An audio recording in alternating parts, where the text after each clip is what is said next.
Once again, we welcome you to Moving Forward with Young Voices. And we are happy to welcome a new contributor to the Young Voices family. That is Kate Farmer. She's a sophomore at Washington University in St. Louis, as well as a contributor to Young Voices. And Kate, I would invite you, since we're meeting you for the first time, tell us just a little bit about yourself. Great. Yeah. Hi, Brian, and happy Valentine's Day. I am a college student right now at Washington University in St. Louis. I am a sophomore here, and I'm studying a variety of pre-policy, pre-law stuff. I'm really interested in writing on topics in policy, especially in education and mental health, and I'm really excited to be with Young Voices this year and to do more of that. Well, it looks like we have a very interesting topic to explore today. The title of your article is "It's Time for Schools to Teach Social Media Literacy." And I got to tell you, Kate, I have had long conversations with my wife about our teenage daughter and social media. She's 14 years old, and we want to think that it's a positive influence, but I have a hunch that there is more to social media than just fun and games. Yes, well, your hunch would be correct, and the science agrees with you. And that's really what the core of this article is about, is that we've known for a really long time that social media has adverse effects on all users, but especially on youth and adolescents, especially students around the age of your daughter, ages 10 and up. And increasingly, youth are starting to use social media at younger and younger ages. About half of kids aged 10 to 12 are on social media now. But, the science and our intuitions are correct in showing us that social media is no place for kids. We're also increasingly seeing, and that's one of the things I hit on in my article, is that there are major cognitive effects that can come to kids from using social media beyond simple behavioral changes. And now a study from JAMA Pediatrics just a month ago shows us that it was a 3-year longitudinal study of kids in middle school, 6th and 7th grade. And they showed that kids who checked social media accounts frequently throughout the day were shown to develop increased neural sensitivity in their brains that makes them more susceptible to social consequences throughout their lifetimes. And so wow. We have the current examples right now of social media addictive behaviors. Kids, the age of your daughter, around age 14, are averaging 9 hours of social media use a day, but they're only going to become more susceptible to screen usage and addiction as their brains develop, given they've been exposed to this at a young age. So it's a pretty urgent issue. We really can't be more bullish on this than we are. I think I started to suspect that there might be something to the idea that, hey, maybe this isn't the healthiest thing, when I learned that the greatest threat of punishment that a parent can issue to a child at this point is, if you don't get in line, I'm going to take away your phone. Holy cow, they will melt down right there on the spot. But I think it's that addiction side that you're addressing there. Talk to me about the cognitive difficulties that arise from overusing, or for that matter, just using social media starting at a young age. How does it hinder the development of a healthy mind? Yeah, and so it's really helpful to think of social media as a drug. I mentioned in my article that famous quote from Rep. Mike Gallagher of, digital fentanyl. But, wow. The seriousness is deserved here. Social media has a drug-like effect, and that's one of the things I want to teach kids, and that kids need to be made aware of, is how social media capitalizes on their eyeballs, their clicks, and even their vulnerabilities.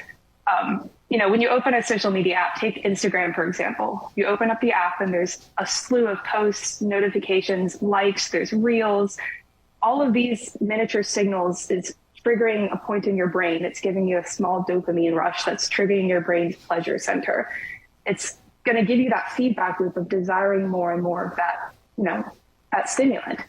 And that's just like with a real physical drug, you're going to keep craving more and more and more of that stimulant. And so that's why, for young kids, their screen time usage hours are sort of an upward sloping graph. They start with an hour or 2 or 3, and it builds up to 9 or more. And by the time kids are, 15 to 17, they report, half of kids that age report that they use social media almost constantly. It's truly a drug-like effect. And kids need to be made aware of that. I talk a lot in my article about, past social education campaigns, like say no to drugs, stand up to bullying.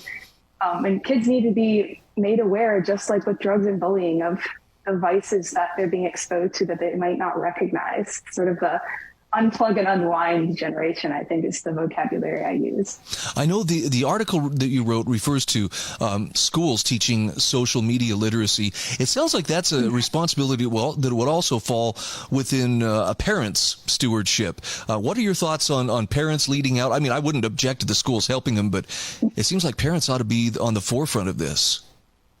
Exactly. And parents have been leading the move for the past, many years. You brought up yourself the whole, if you mess up, I'm taking away your phone. That happened to me when I was in middle school and high school. It's been a leading sort of movement in this field for a long time, but we can't expect parents to take on this huge issue themselves. And parents are, fighting against a power that's a lot bigger than them. And it comes down to the way that social media works. You probably remember hearing when you were younger and now that, there's no such thing as a free lunch, right? Yep. Social media is not a free lunch. Social media giants make their money off of your eyeballs and your clicks, and they're incentivized to do whatever they can to prolong your stay on the app. So they're going to put a lot of powerful factors on there to draw you onto these devices and apps. And if one company gets shut down, another is going to pop up and try to do the same thing. That's the market. And parents are fighting against a force that's a lot bigger than them. These are really compelling, addictive, devices and addictive apps. And it's a lot to ask for a parent to try and do that single-handedly. And schools can help take some of the burden off. But no, it's definitely going to stay a team effort. I think it wasn't that long ago, just a few years ago, Facebook actually admitted that they had engaged in research to see whether they could manipulate people's behavior, make them feel more happy, more sad through just the things that showed up in their feed. And as I recall, the answer was absolutely they can. I wish more people understood that. Yeah, absolutely. And that's sort of the uniquely awful design, or not even design, but the way that our market economy works in so many wonderful ways. It unfortunately also works with social media. And so say Facebook, somehow we pass this unprecedented law, Facebook just disappears tomorrow. But other social media companies are going to, take up that multi-million, billion-dollar industry of, youth usage and give it back to them. And so cutting down one site, investigating one site can only do but so much, because there's so much money to be made here that we can't expect real change to keep kids off social media. We can't expect that to come anytime soon. We rather need to sort of prepare kids for the road, because it's coming. I see the phrase unplug and unwind. And I have to admit, it's not just kids that are at risk of this. Even as an adult, I find that there are times when I start to feel overwhelmed. And it's because the first thing I do when I get up in the morning, I grab my phone, put on my glasses, and I'm wondering, what's been happening? Do I get that dopamine hit or not? And I find when I unplug and I step away from my screens for even a day or so, things start to look and feel much more normal. So if it's having that impact on me, I can only imagine what this is doing, to younger minds, more impressionable minds. Goodness, yes. And that's one of the things I think that a curriculum in schools, and in whatever form it comes, there's a lot of forms that it could, materialize in, but equipping kids with some of those skills like what you've talked about here. I mentioned a couple in my article that are, helpful for different people, and there's certainly no one size fits all. But, like what you're saying, a social media cleanse can be really helpful to break down some of that digital noise and to sort of separate your brain from that, accustomed dopamine hit that it craves, like in the morning or at school, or, breaking out that attention span. So there's social media cleanses. You can even, this one's not as well known, but it worked really well for me, to put your phone on a black and white setting. And a lot of the addictive power of your phone and it's, the social media on there comes out of the colors and the visual stimulants. And so putting your phone in black and white allows you to keep using those apps. You don't have to go cold turkey, but it really cuts down on their addictive power. There's a lot of different techniques out there that work for people. And, equipping kids with this as young as we can only help. I hate to draw this comparison, but what you are saying and the way you're describing how social media affects the mind and, in fact, reprograms it, It sounds a lot like what I have heard people say regarding porn addiction. Again, the unrealistic expectations are created. You're seeing everybody else's life. It's so perfect on social media. The dopamine, the pleasure center, is activated each time that you access it, the colors and so forth. Is there a parallel that can be drawn between those types of addiction, or are they actually part and parcel of the same thing? Yeah, that's a really interesting comparison to make. And I mean, I'd say certainly it can be. But social media is a bit of a bigger monster in a sense in that it's not regulable in the same way. And we can't expect changes to come out in that same way.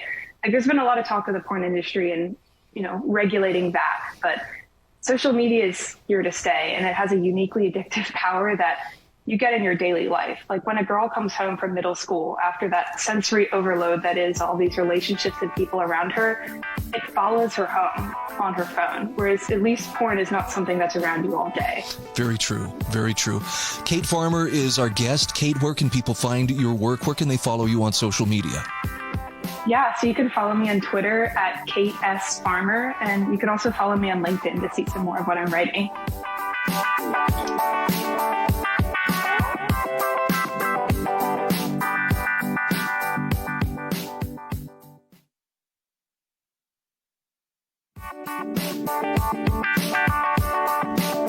Welcome back to Moving Forward with Young Voices.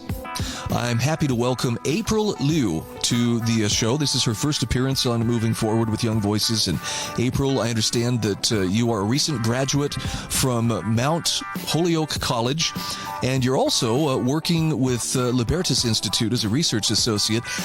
Go ahead and toot your horn a little bit here. Tell us about yourself, who you are, and what you do. Okay, thank you, Brian. It's so great to be here.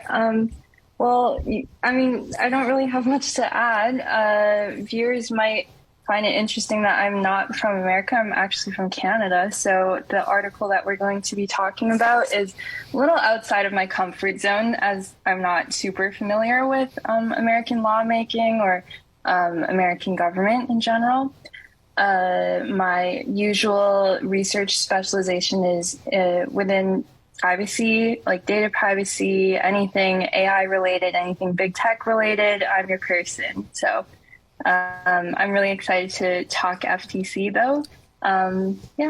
Okay, and your article published in townhall.com is about how the non-compete ban that has been recently proposed by the Federal Trade Commission is yet another sign of FTC mission creep.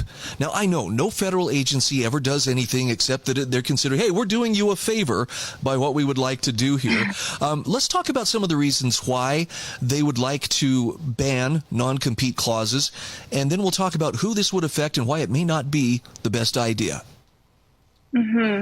Well, I would assume they want to ban non-competes clauses because, like public choice theory says that every entity is self-interested. And of course, it's within any, government agency, their self-interest to want to expand power in any way possible.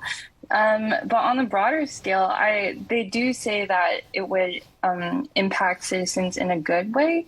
It would raise wages, they said. I'm not entirely sure where they get this data from, as they don't really post it anywhere. But it's really interesting. Talk to me about how many workers potentially could be affected by this, because this is a much higher number than I thought it would be. Yes. So I wrote in my article that it has the potential to impact 30 million U.S. workers. I believe that's 1 in 5 American workers. Yeah, because they do say that 1 in 5 American workers are restricted by non-competes agreements.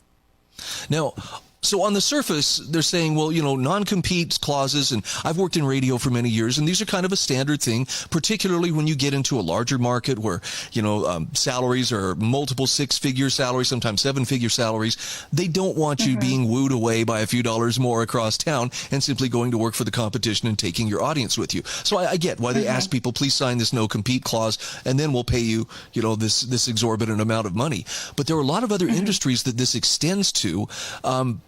I'm curious, how is it supposed to raise wages? Because I'm trying to draw that connection, and I'm coming up short. The FTC says it has potential to raise wages, but how would that work?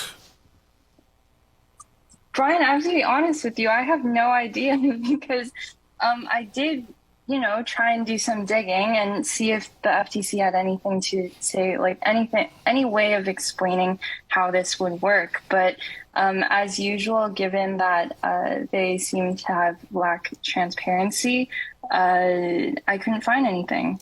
Wow. So it's pretty much a matter of, look, trust us. Just if we say it'll do it, it'll do it. But we're talking, they're saying there's like $300 billion worth of increased wages. And that's a pretty big promise. But there's another side to that coin, and that is, okay, so ostensibly this is going to help people, with employment opportunities, but there's always unforeseen consequences. It's like Frederick Bastiat's that which is seen, that which is unseen. What are some of the unintended consequences that don't seem to be quite as much in the spotlight that could happen as a result of a ban on non-compete clauses? Well, I would say the major thing would be that if this non-compete ban actually goes through, that would kind of be a warning sign that the FTC is sort of, they've expanded their power so much that they're virtually like unrestricted at this point. They were not created as a rulemaking body. So if they were actually able to go through with this, that would mean that they're actually just going directly against what they were originally intended to do. And that's no small thing.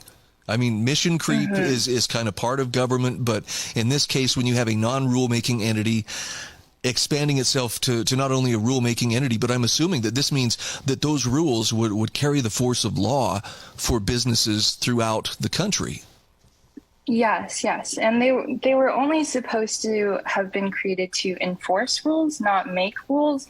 But as I write in my article, Lena Khan's been going around saying so many different things about how they're going to use like all the tools in their toolbox. We're going to expand. We're going to take off all these decades of self-imposed red tape. I remember that's one quote that I believe her colleague Commissioner Slaughter mentioned.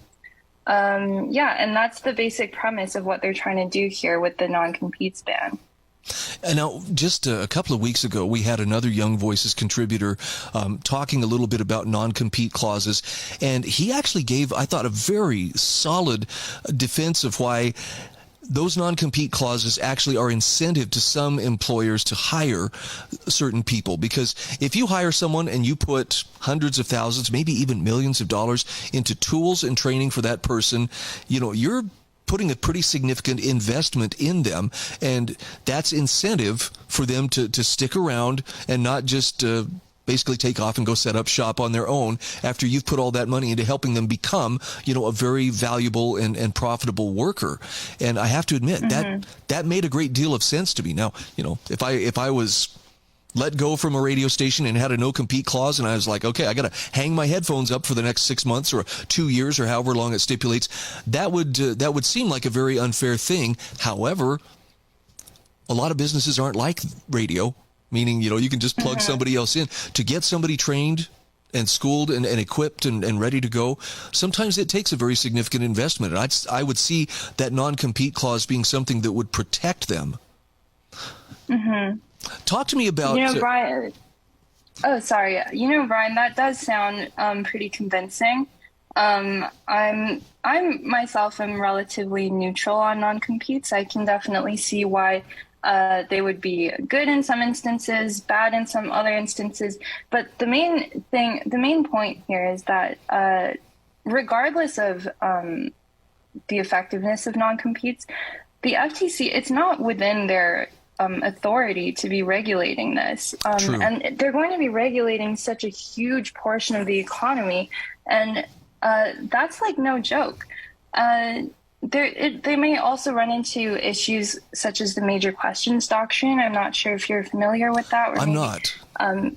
Okay, so to help you and the viewers out, basically the major questions doctrine holds that essentially courts can't defer to agencies that concern questions of vast economic or political significance. So essentially here the FTC may run into this issue, but if they do end up going through with this, I guess the major questions doctrine is just like no longer relevant. And that's very concerning. Yeah, and I will agree with you, regardless of whether these non-competes are a good idea or not.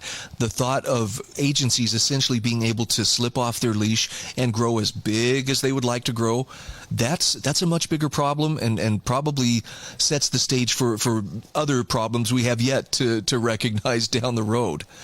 Is there anyone pushing back against this proposed FTC rule? Oh, I believe there are quite a few IP intellectual property advocates who are concerned with this. For obvious reasons, it may, violate certain trade secrets, violate certain IP protections. Yeah. Okay, again, we are talking with April Liu. She is a Young Voices contributor and also working at the Libertas Institute as a research associate. April, where can people follow you on social media? People can find me on LinkedIn. I'm pretty easy to find if you just Google April Liu at Libertas Institute. Thank you so much. Great to visit with you today. Thank you so much, Bryan.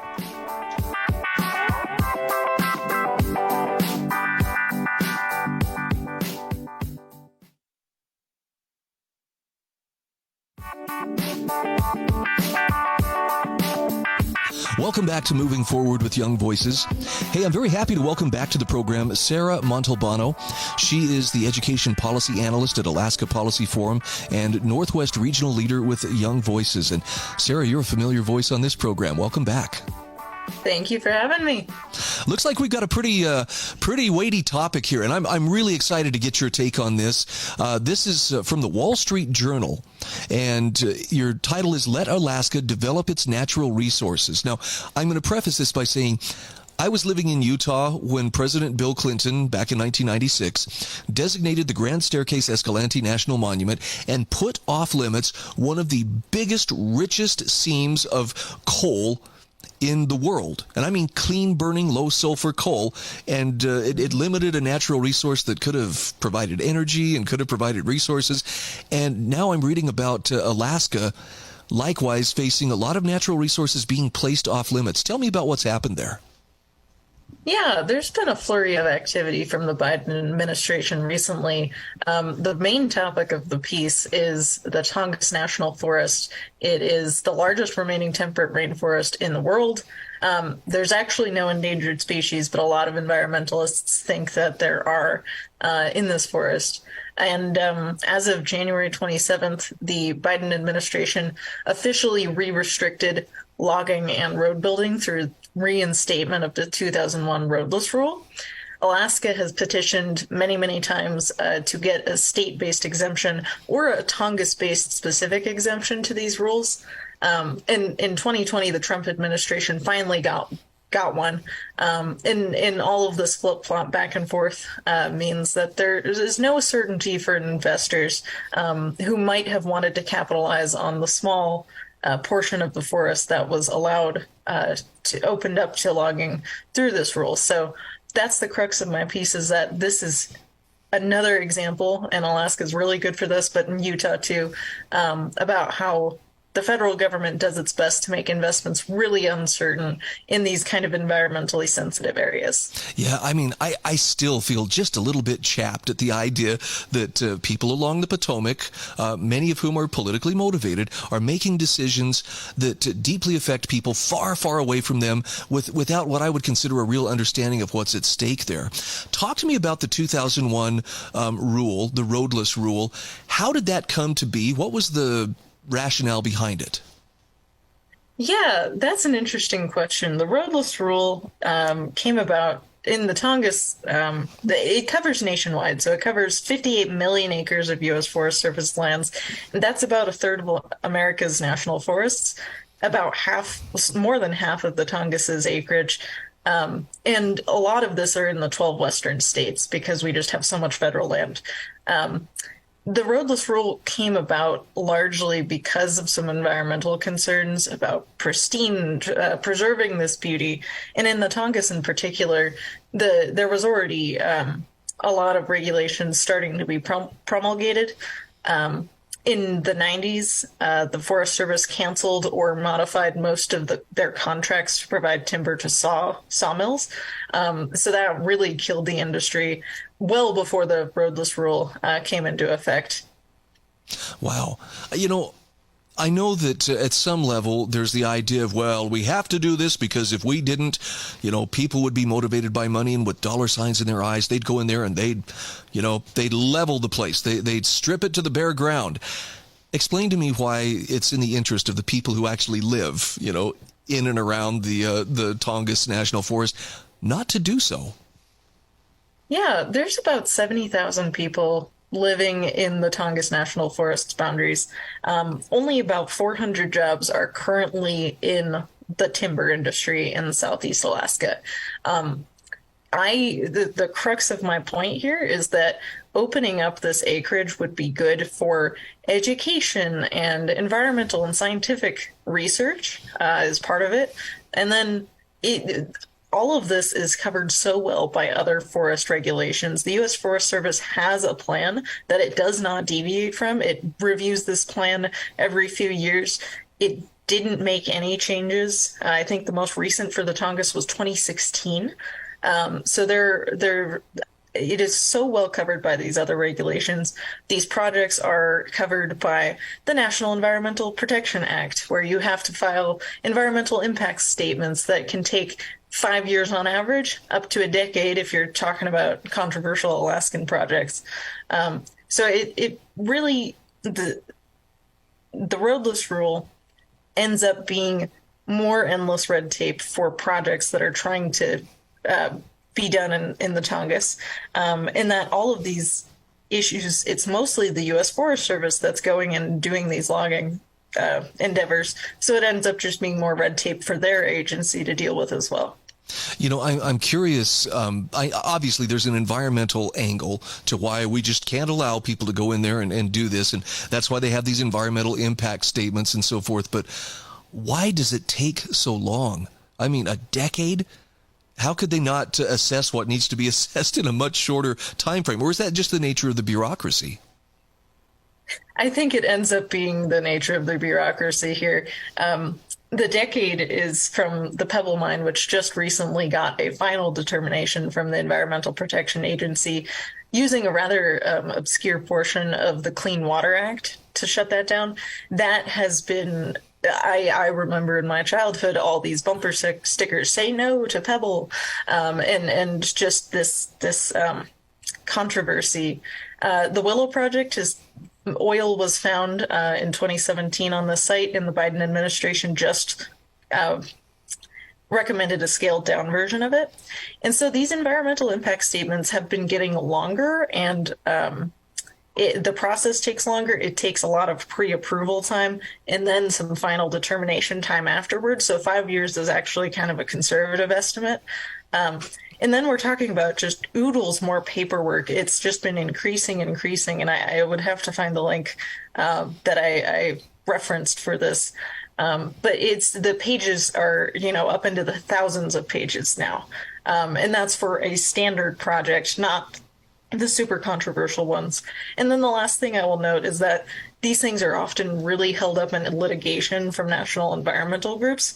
They come in and say, we're an out-of-state interest. We're interested in stopping whatever project's happening in Alaska or whatever state. And then they really hold up the process through litigation. Wow. That's got to be so frustrating to the people who could actually be working, benefiting, creating value for other people. And okay, but I want people to understand, you're not calling for, let's just throw all environmental regulations out. What you're calling for is, let's be smarter about how we apply them. Absolutely. The criticism I've mostly received has been, wow, you're calling for approval of all of these really controversial projects. And I was very careful not to in this piece, because the environmental merits may differ. It just shouldn't take 5 or 10 years to figure it out. We can do this with a lot less paperwork, a lot faster, and give investors the certainty they need in order to pursue these projects. Absolutely. So where does the battle go from here? I mean, is there is it being fought at the state level, or is this something that is solely in the hands of Washington, D.C., and Alaska's hands are tied? Alaska pretty much always, depending on administration, Alaska's administrations usually file protests. I believe they did so on the Pebble Mine. The Tongass rule, I don't know if they've struck back against that. That was a long time coming. Biden announced a revisitation of the rule within a few hours of inauguration. So I think that was expected. But it's really, really difficult for Alaskans who live and work in the state in Alaska that needs more than tourism revenue in order to survive as a state. Well, and, for people who haven't been there, the size and vastness of the state and the amount of natural resources that are available there, it's not like, oh, we'd use it all up in a year making money, I mean, it can be done, I'm sure, and it can be done wisely. But if people have never flown over Alaska, it's a massive state, and there's so much that's available there. Mm-hmm. Absolutely. Alaskans deserve the chance to develop these resources safely, and they take great pride in doing so. So the alternative then is, basically they're being told, look, you can live in a wildlife preserve that we call Alaska, but really as a state, you don't really get to develop things that would be helpful to your economy. And there's room, there's resources. I'll tell the truth, man. If I was a younger man, I would be finding a way to move to Alaska just because it's such an amazing place. Yeah, it's beautiful, but that doesn't mean every square foot needs to be protected. Hear, hear. Again, we are visiting with Sarah Montalbano. She's the Education Policy Analyst at Alaska Policy Forum and also the Northwest Regional Leader with Young Voices. Sarah, for people who would like to follow you on social media or would like to follow your writings, where can they find you? You should go to Twitter. I am at Sarah Montalbano, and the O is a 0. Very good. Great to visit with you again. I look forward to our next conversation. Thank you. I enjoyed it greatly.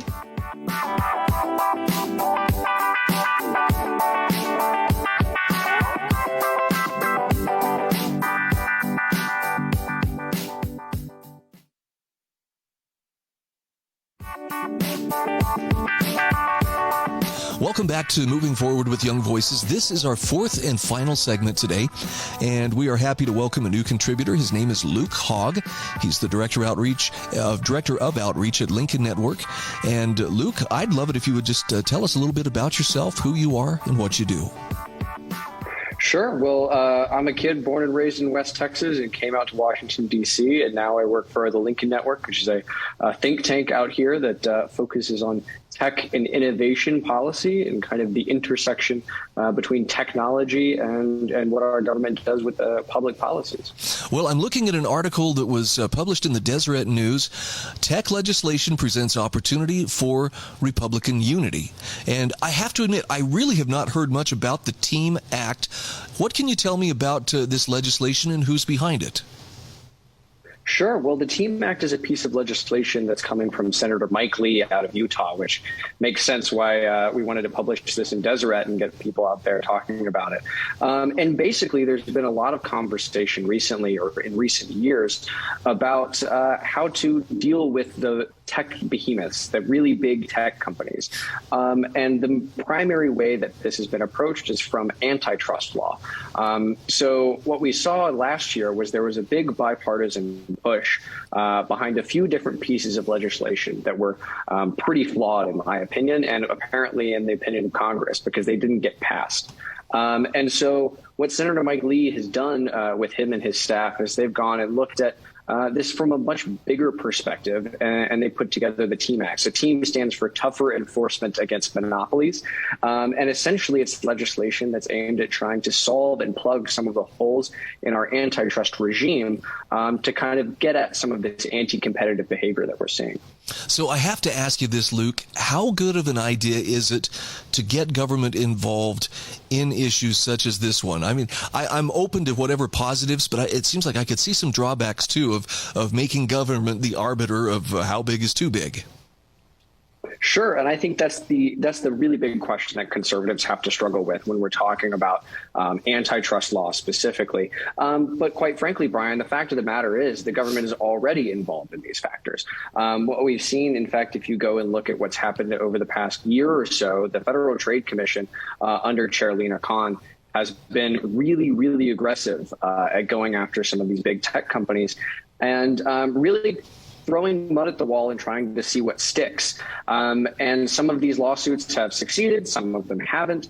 But really the problem here is that antitrust law has been established through case law and just kind of built up over a long period of time. And we really haven't revisited what these laws should do and how they should operate since the 1930s.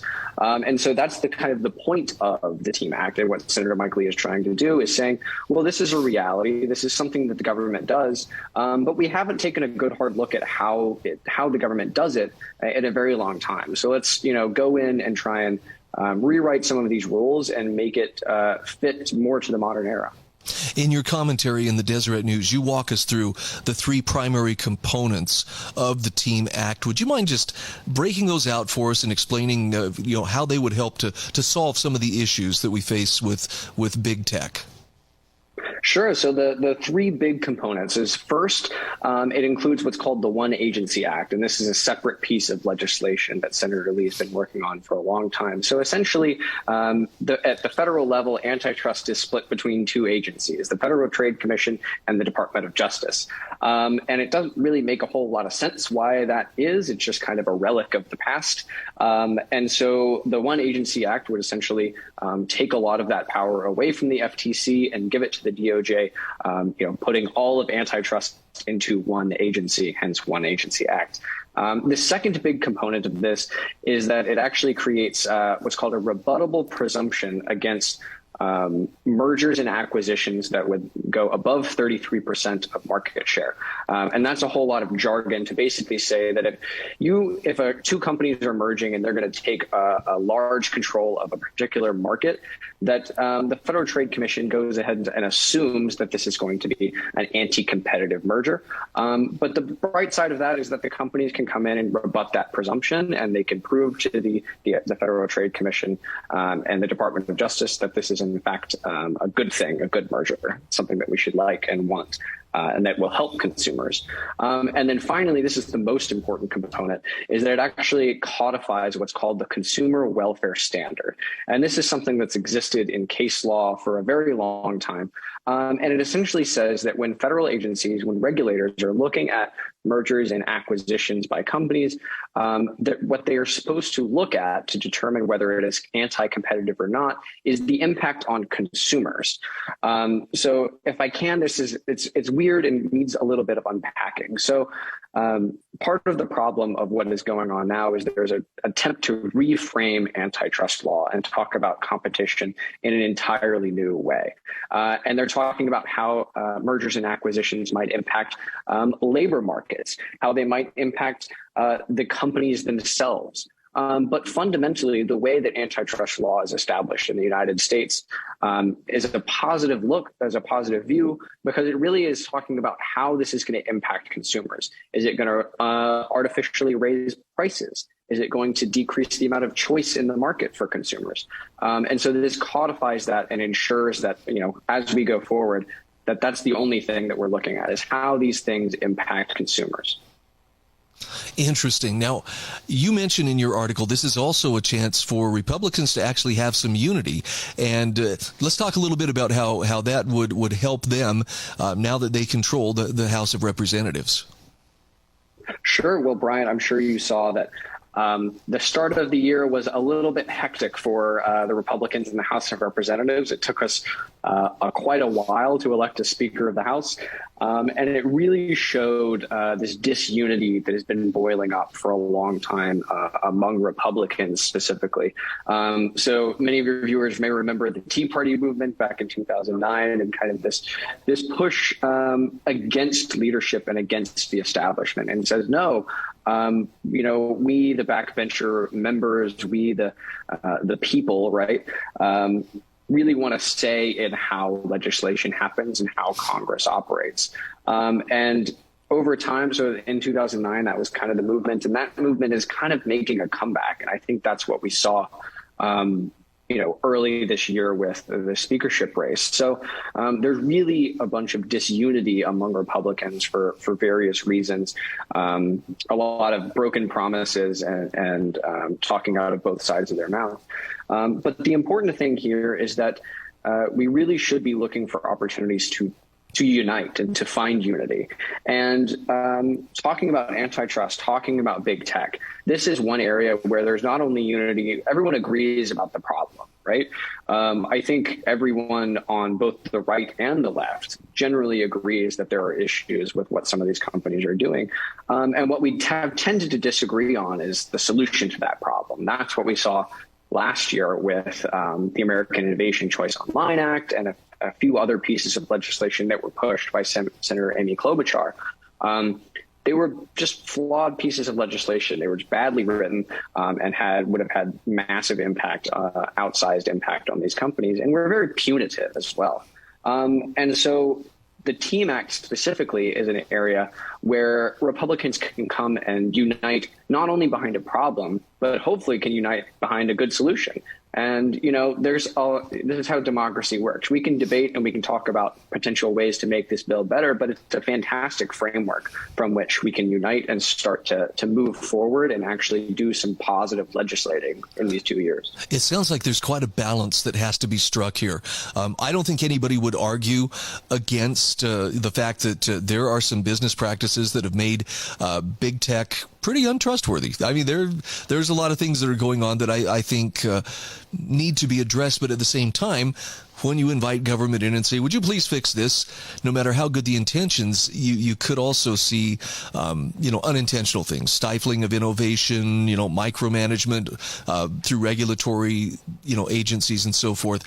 So I hope that there are cool minds that can make that can strike that balance and not devolve into, some partisan advantage.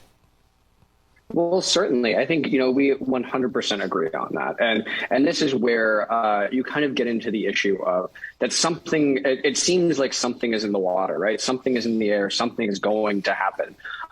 So this is one of those scenarios where it's trying to make sure that the rules are crafted in the best way possible to minimize those sorts of impacts of government interference in free companies and in free markets. And I think that's where you see the TEAM Act as a really positive push forward. It's something that applies equally to all companies, right? So the other proposals were targeted at one or two big companies who shall remain nameless, and was really targeted at punishing those companies for perceived wrongdoings. Whereas Senator Mike Lee has really taken this idea and taken it out to a higher level and said, well, this is a problem, right? And I think everyone has talked about this being a problem, but perhaps we can look at this from a higher level and make rules that apply to everyone equally. Again, we are talking with Luke Hogg. He is the Director of Outreach at the Lincoln Network and a Young Voices contributor. Luke, where can people find you on social media? You can follow me on Twitter at LEHOGG. You can also find Lincoln Network there too at Join Lincoln.